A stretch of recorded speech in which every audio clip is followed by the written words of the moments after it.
Zonja Grimçi, a do të jetë siguria e banorëve në shtëpi slogani kryesor i protestës ditën e sotme lidhur me rastin e disa ditëve më parë së bashku me rritjen e çmimeve? Është një nga sloganët, patjetër, por nuk është slogani i vetëm. Ngjarja e tmerrshme që ndodhi dhe për fat mirë nuk pati pasoja në njerëz, por vetëm dëme materiale, është një nga këmbanët e alarmit që kanë vite që bie në këtë vend, por që çuditërisht nuk dëgjohen aq fort sa duhet, edhe pse gjithë ne që jetojmë këtu e ndjejmë peshën e këtij regjimi dhe kësaj autokracie, e ndjejmë peshën në çdo familje, në çdo punë, në xhepin ton, pra të ardhurave tona dhe të gjendjes ekonomike, e ndjejmë të peshë të në këmban alarmi që bie, por që përdoret çdo gjë që këto këmbana të shuhen dhe të mos dëgjohen dhe johon atyre të mos jetë fort. Ne si Parti Demokratike patjetër që bëjmë jo çdo gjë dhe mendoj që ka gjithmonë më shumë për të bërë. Kemi bërë atë që kemi mundur, që këto këmbana të dëgjohen dhe ky zot të dëgjohet dhe t'i hol fort. A ja kemi arritur qëllimit? Jo, patjetër që jo, sepse qëllimi është largimi i Tiranës. Nga ana tjetër, çfarë bën këtë protestë ndryshe nga protestat e kaluara që ju keni sjell? Unë nuk e di se pse e mendoni që kjo protestë është ndryshe nga protestat e kaluara. Kryetari i Partisë Demokratike ishte mjaft i qartë aty do të jetë një protestë ku paktën gjëja e re që do të jetë pjesëmarrja e jashtëzakonshme. 3 protestat e fundit kanë qenë protesta në Ecë, kanë qenë protesta në lëvizje. Patjetër që një protestë në lëvizje niset me shumë qytetarë dhe nuk përfundon me shumë qytetarë, se jo të gjithë mund të rrinë 3-4 orë duke ecur nëpër Tiranë, por pjesëmarrja do të jetë e jashtëzakonshme, do të ketë pjesëmarrje të familjeve, do të ketë pjesëmarrje të qytetarëve të Tiranës, sepse arsyet nga protesta në protestë, arsyet për protestuar janë gjithmonë të shumë. Mos harrojmë, jo vetëm atë që ju përmendët që ndodhi, por të mos harrojmë edhe situatën ekonomike që po kalon çdo familje shqiptare. Çdo familje shqiptare. Do të filluar nga rritja e jashtëzakonshme e çmimeve, nga mos indeksimi i pagave i pensioneve, nga çmimi i naftës, nga gjithçka që po ndodh. A mendoni se me vazhdimin e këtyre protestave opozita mund t'i afrohet qëllimit kryesor që është largimi i Edi Ramës nga kreu i qeverisë? Opozita po lufton në disa kahe, në disa fronte dhe protestat patjetër që janë zëri më i fuqishëm që dëgjohet, sepse lufta bëhet në parlament, bëhet në komisione, bëhet me informacionet, me takimet me ndërkombëtarët, me informimin që u bën kancelarive dhe qeverive të Bashkimit Evropian dhe qeverisë amerikane. Pra, të gjitha së bashku kanë vetëm një qëllim, pra të gjitha aktivitetet, të gjitha çfarë Partia Demokratike bën, është për qëllimin e vetëm, largimin e Edi Ramës, një qeveri teknike që t'i sigurojë këtij vendi dhe shqiptarëve zgjedhje të lira dhe ndershme, që të jenë shqiptarët të pakërcënuar, të pashantazhuar, të pashitur, të pablerë, të pavjetur që të vendosin se nga kush duhet të qeverisen. Zonja Grimçi, në protestat e mëparshme në fakt ka patur dhe tensione dhe incidente, apo rrezikon opozita të humbas kauzën duke u lidhur me këto akte dhune? Ku të referoheni saktësisht? Kush janë aktet e dhunës? Incidentet që kanë ndodhur në të kaluarën. Për shembull. Për shembull me forcat e policisë ka patur tensione. Atëherë, nëse ju mbani mend, media të ndryshme, nuk e di media joja nëse e ka bërë, po besoj se po, sepse i ka pasuruar realitetin, të vrarë, të dhunuar, të tërhequr zvarr, të burgosur kanë qenë qytetarët. Unë nuk di të ketë në një nga forcat e rendit, përveç shohut që ka bërë që kanë shkuar dhe janë shtruar një 2-3 veta gjoja për mjekim në spital, të ketë ndodhur ndonjë gjë kaq e dëmshme sa të jetë dëmtuar dikush. Pra, dhunë po, ka patur, është e vërtet, por dhuna ka ardhur nga policia e prodhës. E kuptoj. Që me urdhër politik ka tejkaluar çdo lloj mase të goditjes me ujë, të goditjes me gaz lëvësielës. Edhe ky i skaduar, sepse aty ka korrupsion. Edhe te gazi që na godasin neve dhe ai duhet të jetë 2 herë më i keq, më i helmuar, sepse edhe ai është i skaduar. Te goditja që u kanë bërë qytetarëve i keni parë mirë, te helmimi me gaz që i kanë bërë xhamistë namazgjazja së Ramazan. Pra po, ka patur dhunë, po dhuna nuk ka qenë nga as nga qytetarët, as nga protestuesit, as nga Partia Demokratike. Nëse i referohen ngjarjes që u godit me Molotov, shtëpia e ish liderit të Edi Ramës, pra Enver Hoxhës, kjo nuk është dhunë, varet nga këndvështrimi, por ne demokratët është nga ditët më të bukura. A mendoni se sot është nga ngjarjet më të bukura që ka ndodhur në protestë, është një nga reagimet më të bukura që ka ndodhur, i vonuar 35 vite. A mendoni se sot më shumë se kur partia ose më saktë mazhoranca është e shfuqizuar me ngjarjet e fundit që po ndodhin, duke filluar që nga ngjarjet me ish kreun dytë të qeverisë Belinda Balloku?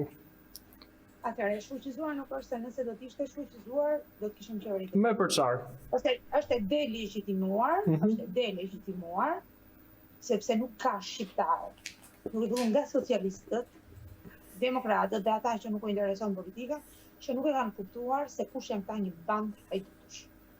Skandalet të njëpasnjëshme, Akshi, numri 2 i qeverisë, e cila po mbrohet me forcën e kartonit, por shumë shpejt, paktën, nga informacionet që ne kemi, do të dali strukturat e posaçme në krim dhe korrupsion, do të dalë me akuzë të re për korrupsion dhe grup të strukturar kriminal, unë mendoj që nuk ka shqiptar që nuk e di se çfarë po ndodh. A janë këta më pak të fuqishëm? Nuk mendoj se janë më pak të fuqishëm në ato që këta kanë uzurpuar. Këta janë më pak të fuqishëm sepse nuk e kanë më impaktin që kanë patur, sepse propaganda e tyre nuk mban më, dhe qytetarët dhe ata që vazhdonin dhe besonin propagandën e kanë kuptuar se kush janë këta. Dhe sot këta nuk bëjnë më luftë për të mbajtur pushtetin. Këta sot luftojnë dhe janë akoma dhe më tepër, sepse këta sot po mbrojnë paratë e vjedhura, po mbrojnë pozitën e tyre, po mbrojnë lirinë e tyre, sepse një nga një vendin e kanë në burg. Këta nuk kanë shpëtim. A është sot, a është mbash 6 muaj, a është mbas një viti, këta vendin e kanë në burg.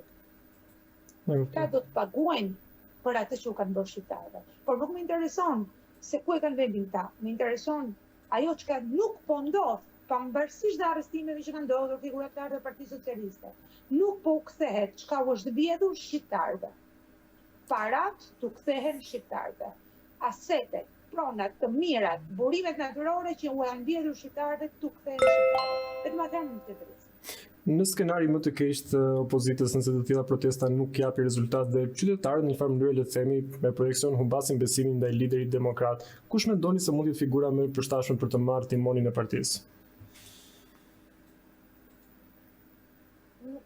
Nuk di të përgjigjem kësaj pyetje, sepse për momentin, duke patur parasysh edhe pjesëmarrësja në protesta, nuk kemi ndonjë të dhënë të tillë që është humbur besimi kundër liderit demokrat. Sali Berishën o e duan e urrej, të dihet. Në Partinë Demokratike, duke patur parasysh që liderin e Partisë Demokratike e zgjedhin antarët e Partisë Demokratike. Absolutisht. Dhe duke qenë se e zgjedhin antarët e Partisë Demokratike dhe jo qytetarët, lideri i Partisë Demokratike është sot për sot i vetmi i cili ngjall besimin për të qenë lideri i asaj force politike. Kjo është një e vërtet e qartë si drita e diellit. Nuk ka aty manipulime, nuk ka aty që ndoshta nuk e duan Berishën, jo. Demokratët e duan Berishën, patjetër jo 100%. Se ka dhe demokratë që janë kundër mënyrës se si ai e drejton partinë, mënyrën se si e ka drejtuar, kur na solli Lulzim Bashën, patjetër ka kritika pafund. Por sot për sot është një lider i pa diskutuar në Partinë Demokratike. Nëse pastaj do të kemi zhvillime të tjera, do të kemi kandidatura të tjera, nuk e di. Por unë personalisht, sa herë të kandidoj Sali Berisha, do të votoj edhe Sali Berisha. Prandaj nuk di të përgjigjem. E kuptoj. Dhe një koment të fundit. Nëse kjo protestë dështon le të themi të sjellë rezultat, cili është hapi i radhës? Unë nuk e di pse ju thoni nëse kjo protestë dështon. A të duken të dështuara protestat që kemi bërë deri tani? Jo. Kush ka qenë qëllimi i protestave? Reagim, denoncim, përballje, vrasja e frikës, ngjallja e shpresës, përfaqësimi, ngritja e zërit, dëgjimi nga ndërkombëtarët jashtë kufive të Shqipërisë. Këto gjëra janë arritur. A mund të largohet Edi Rama me një protestë? Jo, patjetër shira.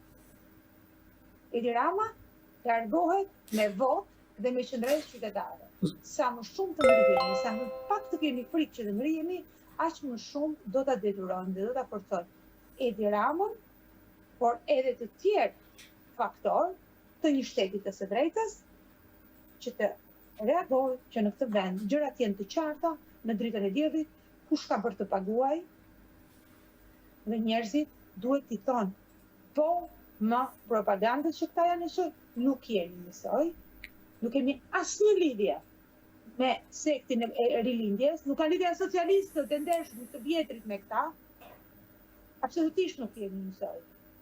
Dikush në këtë vend duhet të çohet, po ndryshe nuk do të kemi më fuqi as për të folur.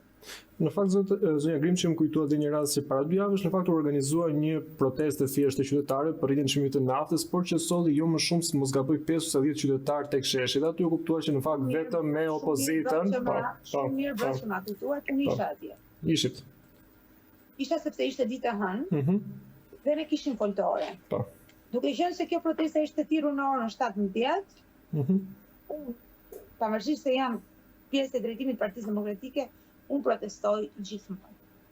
E kam në natyrë dhe thash po shkoj pak më herët, edhe për t'ju bashkuar kësaj proteste, një kauze shumë të drejtë qytetare. Ju thoni 5 vjet, po të garantoj që nuk ishin as 25 veta bashkë me mua. Një kuptoj. Jam ndjerë shumë keq. Pavarësisht se nuk ishte një protestë organizuar nga Partia Demokratike, jam ndjerë shumë keq. Si ka mundësi? Dhe aty u kuptua që vetëm fajin e ka Saliu, fajin e ka PD-ja, fajin e ka opozita, këta janë njësoj, nuk kemi besim. Por mirë, po kur ngrihen qytetarët, ose kur qytetarët ftohen, nga jo politikan, kush e ka fajin që nuk çon qytetarët? Prandaj, duke qenë se Partia Demokratike, sot për sot është e vetmja forcë që pavarësisht anatemimit që i bëhet, luftës, goditjeve të brendshme apo të jashtme që bëjnë kësaj force politike, është e vetmja forcë politike dhe e vetmja opozitë që frymëzon dhe ngrej njerëzit.